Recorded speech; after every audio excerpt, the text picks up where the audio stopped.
12 राजकुमारियों की कहानी। बहुत समय पहले की बात है। एक राज्य में एक राजा राज किया करता था। उसकी 12 पुत्रियां थीं। सभी बहुत सुंदर थी। वह सबसे बहुत प्रेम करता था, इसलिए उनकी सुरक्षा का विशेष ख्याल रखता था। किसी भी राजकुमारी को महल से बाहर जाने की अनुमति नहीं थी। वे हर समय कड़ी सुरक्षा में रहती थी। कुछ सैनिक हर समय उनके आसपास रहते ताकि उन पर किसी तरह का खतरा न आ सके। राजकुमारियों के रहने की व्यवस्था एक ही कक्ष में थी। रात में उनके सोने जाते ही वह कक्ष बाहर से बंद कर दिया जाता था, ताकि न वे कक्ष से बाहर निकल सकें, न ही कोई उनके कक्ष में प्रवेश कर सके।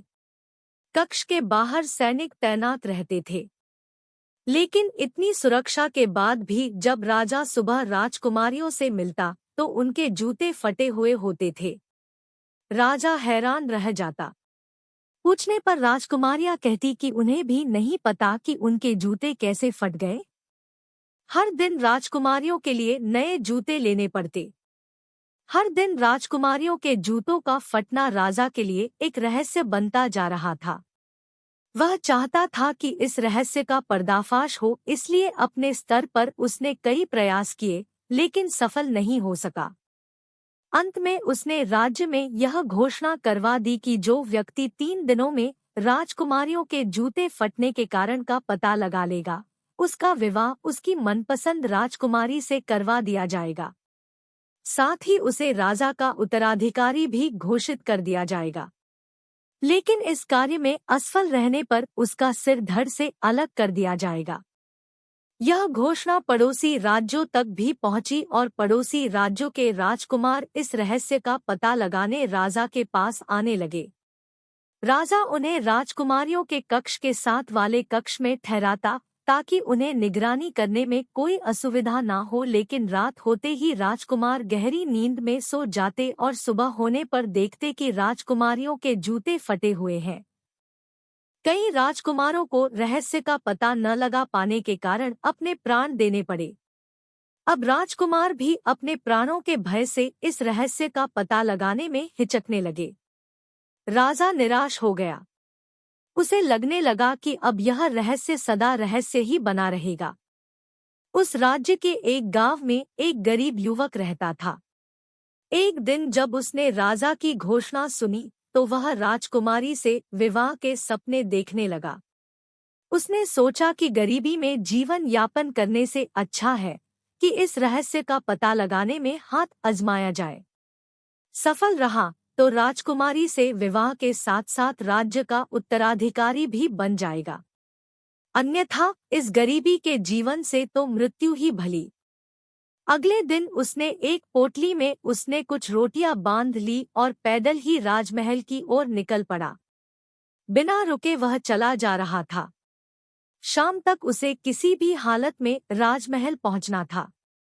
चलते चलते दोपहर हो गई और उसे भूख लग आई। वह थक भी चुका था, इसलिए एक पेड़ ने नीचे भोजन करने और सुस्ताने के लिए बैठ गया। लेकिन जैसे ही उसने खाने के लिए पोटली खोली, एक बूढ़ी औरत वहां आ गई और उसने उससे खाना मांगा। युवक भूख से बेहाल था, लेकिन दयावश उसने अपनी सारी रोटियां उस बूढ़ी औरत को दे दी। रोटियां खाकर वह औरत तृप्त हो गई और उसने युवक को ढेर सारा आशीर्वाद दिया। पूछने पर युवक ने उसे बताया कि वह राज्य की 12 राजकुमारियों के जूते फटने के रहस्य का पता लगाने जा रहा है। तब बूढ़ी औरत ने उसे एक टोपी दी और बोली, बेटा, ये कोई साधारण टोपी नहीं है। ये एक जादुई टोपी है। इसे तुम जब भी पहनोगे अदृश्य हो जाओगे।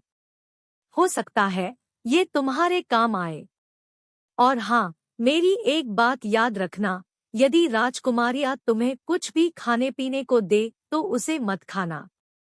टोपी लेकर युवक ने बूढ़ी औरत से विदा ली और महल की ओर चल पड़ा।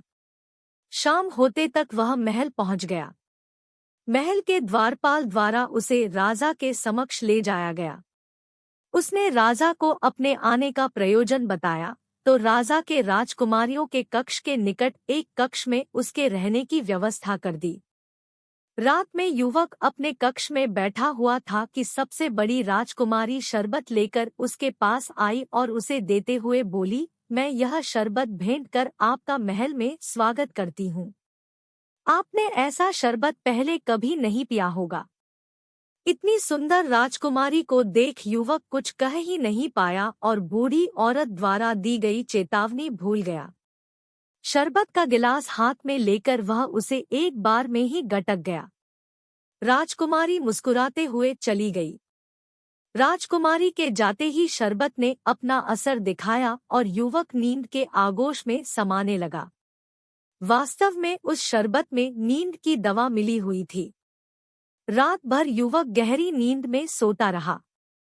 सुबह उठकर जब वह राजा के पास गया तो उसे पता चला कि 12 राजकुमारियों ने जूते फटे हुए हैं। राजा ने उसे चेताया कि अब उसने पास मात्र 2 दिन का समय शेष है। इन 2 दिनों में यदि उसने राजकुमारियों के जूते फटने के रहस्य का पता नहीं लगाया तो उसका सिर धड़ से अलग कर दिया जाएगा। युवक को अपनी गलती का एहसास था। उसने तय किया कि वह आज की पूरी रात जागेगा और बूढ़ी औरत की दी हुई जादुई टोपी पहनकर राजकुमारियों के कक्ष में जाकर निगरानी करेगा। रात हुई तो सबसे छोटी राजकुमारी शरबत लेकर युवक के पास आ गई। सारी राजकुमारियों में वह सबसे सुंदर थी। उसने जब शरबत का गिलास आगे बढ़ाया तो युवक फिर बूढ़ी औरत की चेतावनी भूल गया। उस रात भी शरबत पीकर वह गहरी नींद सोया। सुबह उठने पर उसे फिर से अपनी गलती का एहसास हुआ। राजा ने उसे बुलाकर अंतिम चेतावनी दे दी कि इस रात रहस्य का पता न लगा पाने पर वह अगली सुबह अपने प्राण गंवा देगा। अब युवक के सामने करो या मरो की स्थिति थी। उसे